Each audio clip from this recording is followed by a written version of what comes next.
characteristics of linear mappings with orthogonal transformation matrices. In this video, we'll have a closer look at orthogonal transformation matrices, which describe rotations. A rotation is a linear mapping. More specifically, it's an automorphism of a Euclidean vector space that rotates a plane by an angle theta about the origin. For positive angle theta, the common convention is to rotate counterclockwise. An example is given in the diagram on the right. The transformation matrix for this rotation is R equals negative 0.38, negative 0.92, 0.92, and 0.38, or a 112.5 degree counterclockwise rotation. Important application areas of rotations include computer graphics and robotics. For example, in robotics, it's often important to know how to rotate the joints of a robotic arm to pick up or place objects.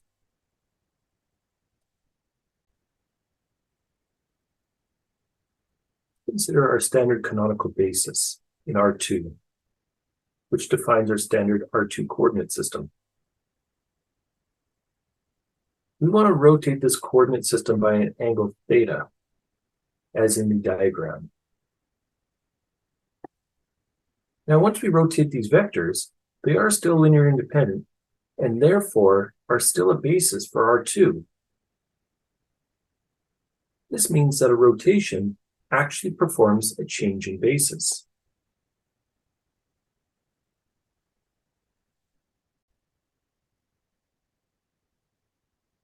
Rotations, phi, are linear mappings, so we can express them by a rotation matrix. Trigonometry allows us to determine the coordinates of the rotated axis. So that's the image of phi of E2, with respect to the standard basis R2. Here, phi of E1 is cosine theta sine theta. Phi of E2 is negative sine theta cosine theta. Therefore, the rotation matrix that performs the basis change into the rotated coordinates R of theta is given by phi of E1, phi of E2, which is the vector of the matrix cosine theta sine theta, negative sine theta cosine theta.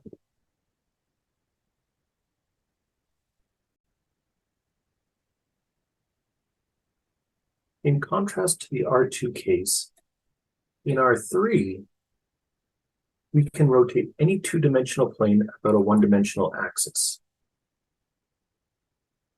The easiest way to specify the general rotation matrix is to specify how the images of the standard bases E1, E2, and E3 are supposed to be rotated, and making sure these images are orthonormal to each other. We can then obtain a general rotation matrix R by combining the images of the standard bases. To have a meaningful rotation angle, we have to define what counterclockwise means when we operate in more than two dimensions.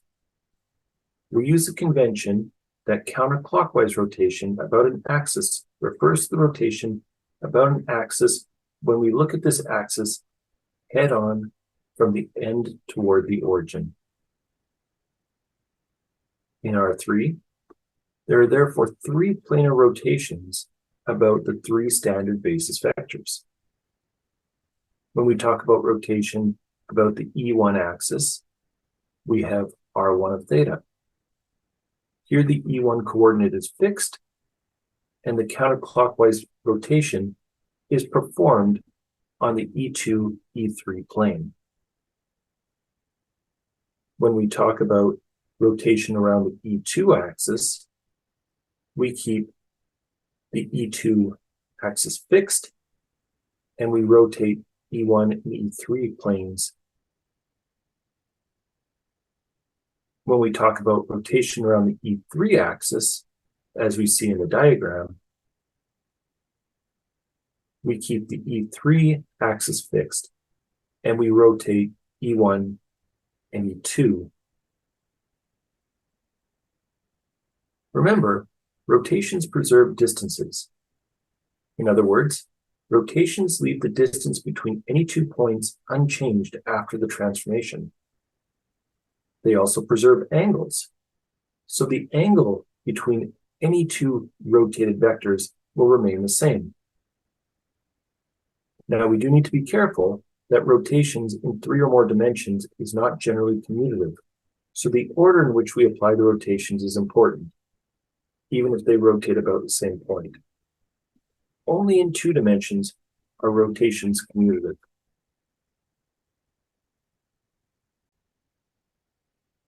So how do we rotate a vector? Let's take a look at an example. We'll rotate the vector 2, 2, 90 degrees counterclockwise. Even before we do this rotation, we can draw out vector v and see that the solution should be negative 2, 2. But let's calculate it nonetheless. So r of v, our rotated vector v, is going to be the matrix cosine 90 minus sine 90, sine 90, cosine 90, times the vector 2, 2, which gives us a matrix 0, negative 1, 1, 0, times the vector 2, 2, which is equal to the vector negative 2, 2. So we get the answer that we intuitively expected.